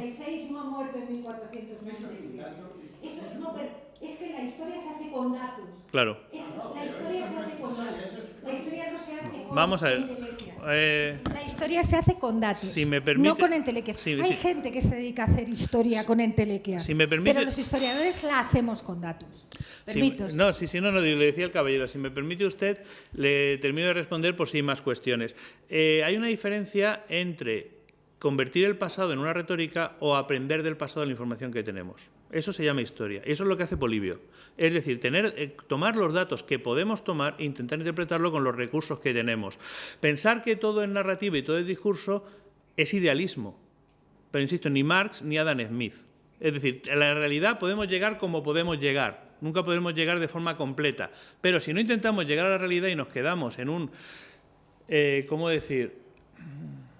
idealismo radical, perfecto, ¿vale? Pero cualquier conocimiento es irrelevante. Vamos a ver más preguntas, si le parece bien, porque creo que le he contestado a lo que me estaba preguntando. Vamos a dar la oportunidad a otras personas para poder intervenir, porque la sesión es muy breve y tenemos que terminar a las 12. Sergio, ¿quieres? Sí, por favor. No.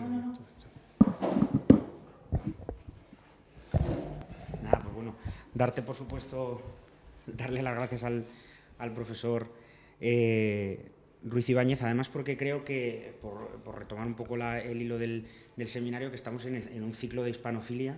Yo revisaba las notas del cuaderno, ¿no?, que empezamos en noviembre. Sí. Lo hemos tenido hoy, bueno, y no, creo que no va a poder ser al final lo de Roma, pero era una idea fantástica lo de que nos... Que no me dan días. Pero bueno, es por tiempo, pero ¿qué quiero decir con esto? Que yo creo que ayer, cuando hablábamos en el debate sobre la cuestión de la importancia de categorizar y demás, y él nos decía sobre lo que nosotros hacemos, ¿no?, pero también la importancia que yo creo que tiene el elemento de teorización, ¿no?, en este caso sobre algo tan simple, pero tan complejo como es entender la hegemonía española. Y la pregunta concreta, que es para conocer tu reflexión al respecto, es... a mí ahora me sorprende, sobre todo cuando que me he leído y me la he empapado la introducción del libro, que creo que se tendría que leer, hay que mandarla a leer a los estudiantes. ¿Y por qué genera un cierto rechazo? O sea, me llama la atención porque en un foro en el que coincidimos Carmen y yo, explicando un poco este elemento, ¿no?, que no se tiene que entender exclusivamente el Imperio Español en términos de dominación, sino hay capacidad de intervención, de hegemonía. O sea, que la hegemonía va mucho más allá del dominio y que, por tanto, no todo es el hecho imperial que abrasa, sino que hay elementos de pura hegemonía, que es política, que es lucha de facciones. ¿Por qué genera, sin embargo, primero una sorpresa y después un rechazo, ¿no? Es decir, ¿por qué, hablando de mitos, parece que queremos seguir en la lógica de que es mejor hablar eso de dominación, y no... Yo creo que porque hay un discurso moral complejo. Me explico. Cuando se intenta comprender el Imperio Español, se piensa que se intenta justificar el Imperio Español. Y es absurdo. O sea, yo no voy a justificar... Si yo trabajara sobre el acetato, no intentaría decir si el acetato me cae bien o me cae mal. O sea, no es mi problema el acetato, sea lo que sea el acetato. Es decir, comprender que el Imperio Español tuvo múltiples protagonistas. Primero es elevar a todo el mundo al carácter de protagonista.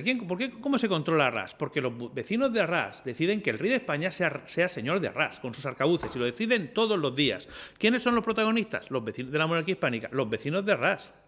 No, claro, en términos historiográficos no puedes comprender esa monarquía sin estudiar esos vecinos de Arras, esas poblaciones amerindias armadas que defienden al rey de España. Claro, y que son responsables tanto, digamos, ¿eso por qué molesta? Molesta por el discurso tradicional nacionalista español de España, que los españoles hemos hecho todo eso, y porque ataca a los otros mitos. Y también porque cuando hablamos, por ejemplo, de la esclavitud, ¿quiénes son los protagonistas de la esclavitud? Las poblaciones africanas, las primeras. Las poblaciones europeas, las segundas, y las poblaciones americanas, las terceras, porque todo el mundo esclaviza y todo el mundo participa en la trata. Eso queda peor que decir que hay tres señores que son malos, malísimos y que controlan Quiero decir, el problema es que cuando la investigación histórica nos muestra que la historia ha tenido muchos más protagonistas que los que queremos decir, muchos más, y que son tan dignos esas personas a nivel local que los reyes en sus tronos, y que nos obliga a un esfuerzo mayor, pues ¿por qué se molesta? Primero porque se piensa que es... El debate de la leyenda negra no hay que entrar porque es como si estuviéramos hablando de los debates de los miasmas sobre las enfermedades a principios del siglo XIX. Es algo científicamente superado. Y hay que decirlo claramente. No es que estaba superado antes de empezar. El problema es que lo que no habíamos hecho era explicar qué es una hegemonía. Y habíamos seguido haciendo historia de España pensando que la historia de España solo se puede hacer de los territorios peninsulares y que no eran protagonistas el resto de la población. Ni los ingleses, ni los franceses. Y ese es el problema. La perspectiva de una historia que integra a todas esas poblaciones como protagonistas solo se puede hacer a coste de salir de nuestro espacio de confort y estar dispuestos a equivocarnos. Y estar dispuestos a poner al mismo nivel la historia de Ceilán, que eran morenos, que la historia de los amerindios, que también eran morenos, que la historia de los... Pues, lógicamente, es que la ciencia histórica, de lo que consiste, no es generar verdades, es generar certezas, y generar certezas que no pueden basarse en lugares comunes, en lugares morales o en supuestos. Como saben todos ustedes, no puedo jurar nada según las palabras de mi maestro. Nullius edutus jurare in verba magister. Ya está, más preguntas. Sé que no, podría hablar más, pero si tenemos más tiempo quiero más preguntas. O discrepancias, si está muy bien discrepar, si no pasa nada. Chicos, venga. Juventud doctoral. Bueno. Tony, ¿tienes algo? ¿Puedo apuntar algo? Si no, yo...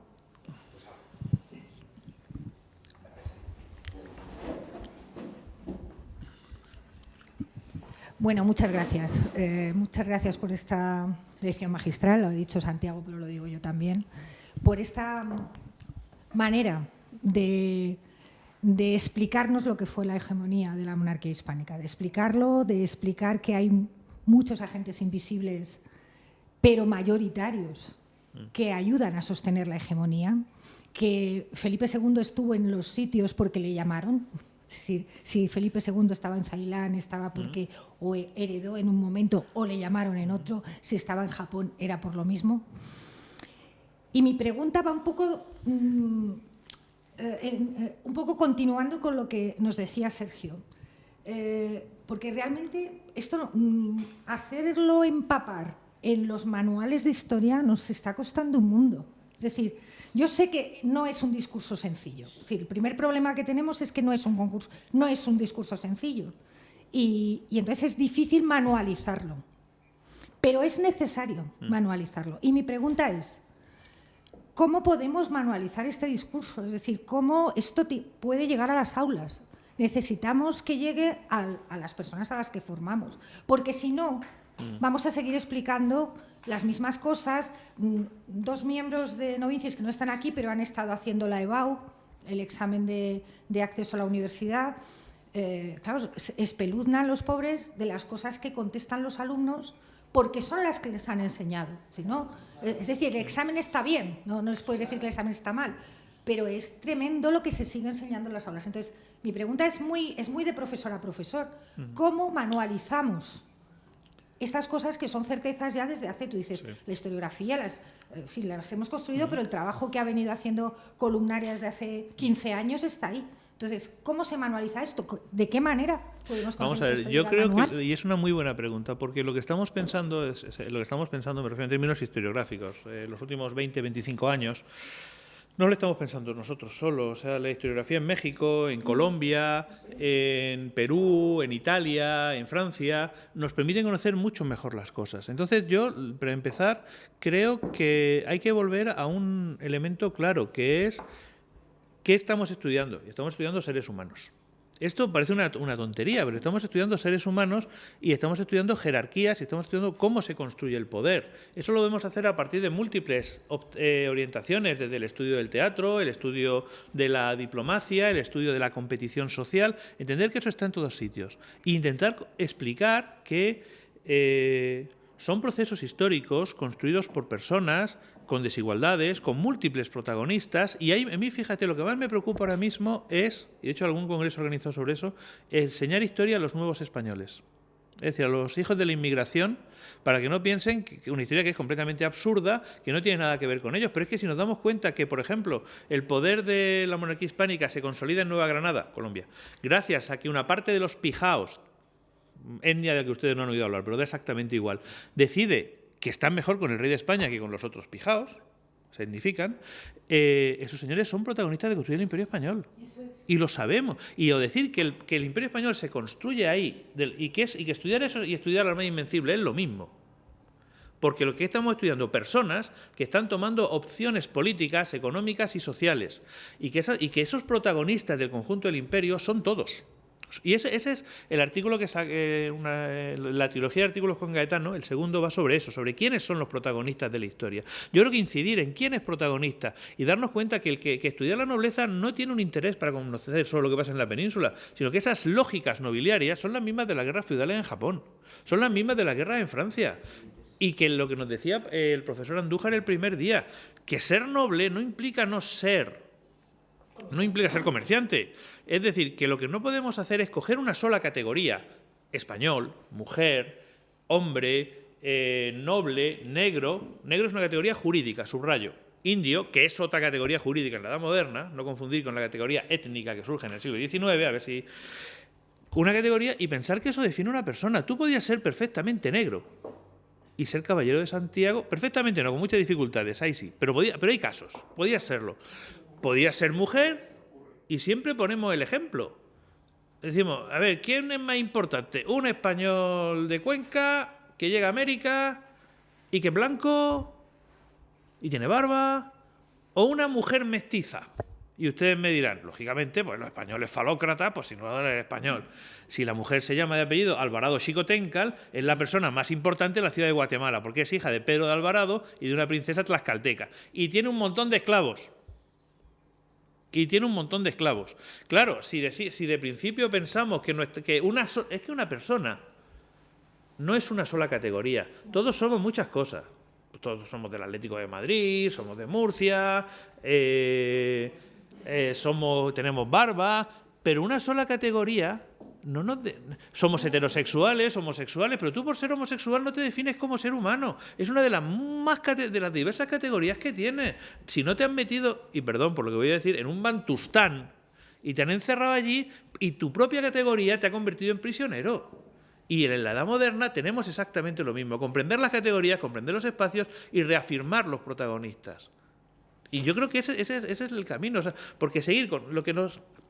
Creo que hay que agradecer muchísimo a la historia nacionalista y a la historia mal llamada positivista, a la historia metódica, los aportes que hizo, igual que creo que los médicos deben de agradecer muchísimo a los cirujanos que aprendieron a cortar la primera pierna, pero no podemos seguir sin usar penicilina. O sea, lo que no podemos seguir es dando vueltas a debates históricos que nacen en su contexto. ¿Eso significa que vamos a encontrar la historia buena, la de verdad, la de punto de llegada? No, señor. En las ciencias humanas eso no existe. Eso existe en la fe religiosa. Yo soy católico practicante, soy muy feliz con ello. Pero en ciencia, lo único que existe son certezas, que no son narrativas, son certezas. Tiene algo más de conocimiento que será perfeccionado, pero tiene algo más de conocimiento. Eso es un poquito lo que hacemos. Por eso el historiador tiene que ser muy aventurero, dispuesto a jugársela, muy feliz porque siempre va a aprender y muy satisfecho porque nunca va a llegar. Somos Sísifo, pero qué bien se lo pasaba. No, es que esto es fundamental cuando hablamos de las utilidades de la historia, ¿no? Muchas otras actividades, categorías y ciencia no se tiene que justificar, pero la historia continuamente sí.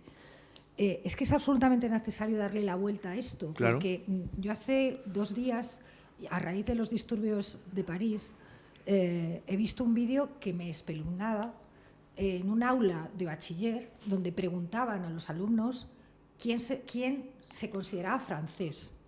Y los alumnos, la mayor parte de los alumnos que había en ese aula no se consideraban franceses.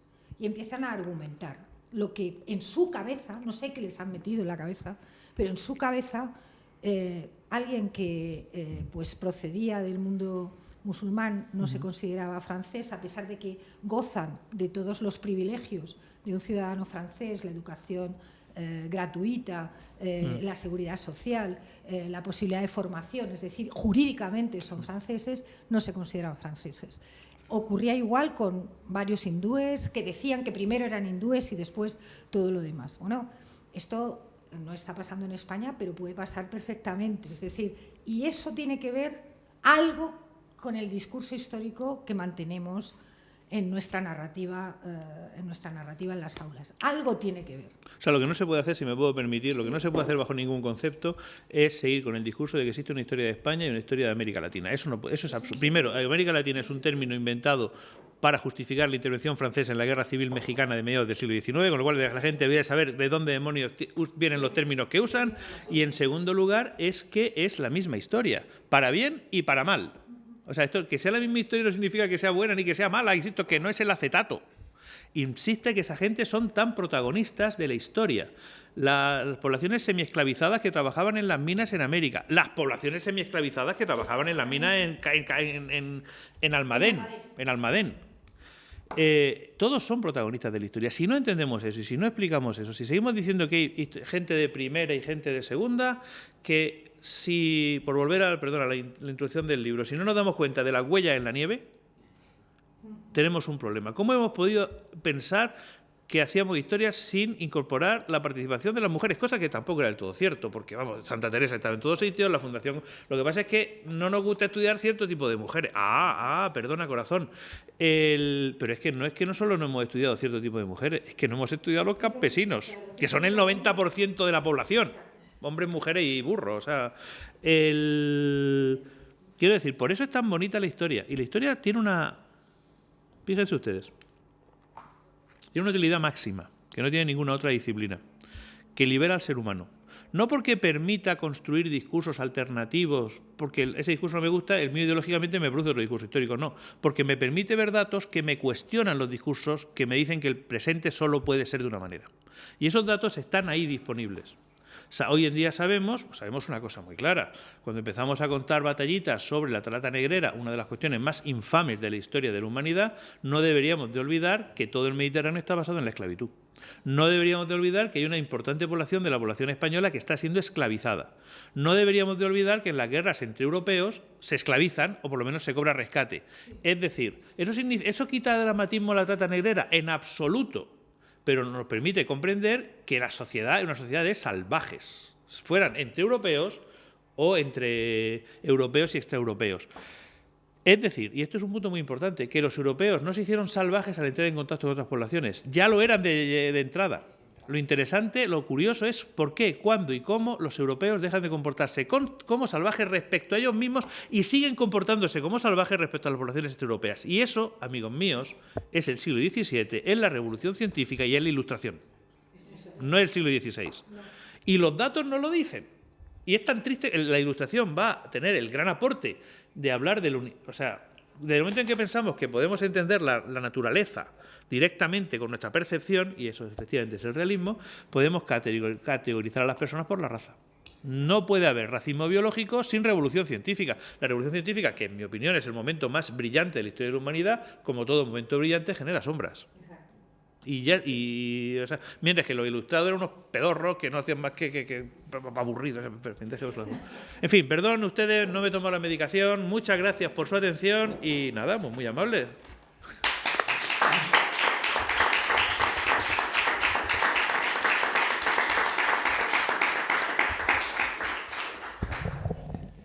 Bien, después de esta sesión interesante, intensa, pero apresurada por los tiempos, bueno, pues vamos a proceder a la clausura del seminario, que haciendo un poco de memoria, esta sería la cuarta actividad, la cuarta reunión científica, el cuarto seminario de historia dedicado a lo que nos ha reunido estos días, que es debatir sobre cómo hacer historia para combatir mitos y la importancia que tiene también la divulgación, la capacidad de trascender el mundo académico para hacer una historia más accesible. Ayer reivindicaba un poco la figura también de John Eliot, que fue el inspirador y el fundador de estos cursos. La esencia de los mismos es eso, es un debate desapasionado, la necesidad de combatir la ignorancia, el sectarismo, la manipulación interesada y la importancia que tiene el historiador en todo esto, la responsabilidad social, si podemos llamarla de alguna manera, en combatir estos mitos que quizá, asociándolo al argumento central de la intervención del profesor José Javier Ruiz Ibáñez, son por su propia naturaleza incombustibles. Pero bueno, eso no nos puede desanimar a la necesidad que tenemos de combatirlos. Y, por supuesto, reivindicar la historia como una ciencia histórica. No hacemos retórica, hacemos ciencia, hacemos historia, verdadera historia, ¿no? Y en esto me gustaría acabar con unas palabras que pronunció el profesor John Eliot en 2018, con ocasión del Premio Órdenes Españolas, que fue el primer galardonado con este premio, que bueno, en el fondo es un reconocimiento, una trayectoria científica como a los grandes historiadores que han construido la historia en España y en el mundo, cuando decía que en estos tiempos de posverdad, y cito, hace falta buena historia frente a los mitos malintencionados y oportunistas. En el fondo, estas palabras son muy inspiradoras para seminarios y reuniones científicas como la que nos ha convocado aquí, que, insisto, es la cuarta. Todas tienen un sentido de continuidad porque consideramos que todas son útiles y, por lo tanto, me gustaría emplazarnos a una quinta. Siempre hemos hablado de la tercera, pero quiero recordar que esto comenzó en el año 2015 en un curso de verano de nuestra universidad querida y madrastra, la Complutense, que nos ha negado sistemáticamente cursos de verano de esta naturaleza por considerarlos que no encajan en las líneas marcadas desde no sé dónde, que no interesan, y que empezó con un curso además que dirigió la profesora Carmen Sanz y el profesor Antonio Terrasa, con ocasión del estreno de una adaptación de la ópera de Verdi, Don Carlo, y que fue un seminario muy intenso, muy interesante, en el que los propios participantes nos insistían en la necesidad de volver a hacer estos cursos, que prácticamente han quedado completamente desaparecidos de la programación académica de la Universidad Complutense de Madrid, y que desde aquí reivindicamos, ¿no? Es decir, nosotros formamos parte de esa comunidad científica y académica, pero se nos ha negado la posibilidad de hacer ese tipo de actividades en nuestra propia casa. Sí, nos exiliamos. Así que, buen universitario, sin duda era buen rector. así que esto me permite agradecer profundamente a la Fundación Duques de Soria la cobertura, la organización, el respaldo que nos ha dado para poder organizar este segundo seminario de historia, a los ponentes que han tenido la generosidad, la gentileza de venir hasta aquí, algunos desde muy lejos, después de viajes ultramarinos, oceánicos, no sé cómo llamarlo, que generan cansancio en un tiempo pensado también para el descanso, así que que no cobran. ¿No? Siento decírtelo, JJ. Entonces, bueno, muchas gracias a ellos, a los participantes, a los presentes, a los que nos ven en la distancia, por supuesto al equipo de grabación, por su paciencia, por su generosidad, por su tiempo, por aguantarnos hasta sobrepasar con creces la programación. El año que viene, como decía, haremos una programación más líquida, más adaptada a los tiempos y a las circunstancias.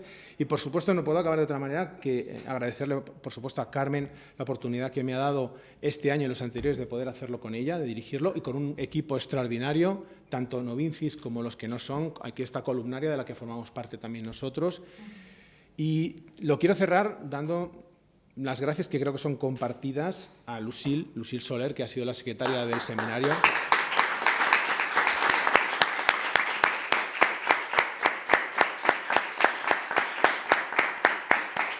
Por su paciencia, por su buen hacer, por su generosidad. Paciencia diría que infinita, más que infinita. Ya entra en términos de mitología de la paciencia, y por hacer posible lo que parece a veces que puede ser imposible. Nada más, cierro el seminario volviendo a reiterar nuestra gratitud a la Fundación Duques de Soria por haberlo hecho posible. Muchas gracias y hasta el año que viene.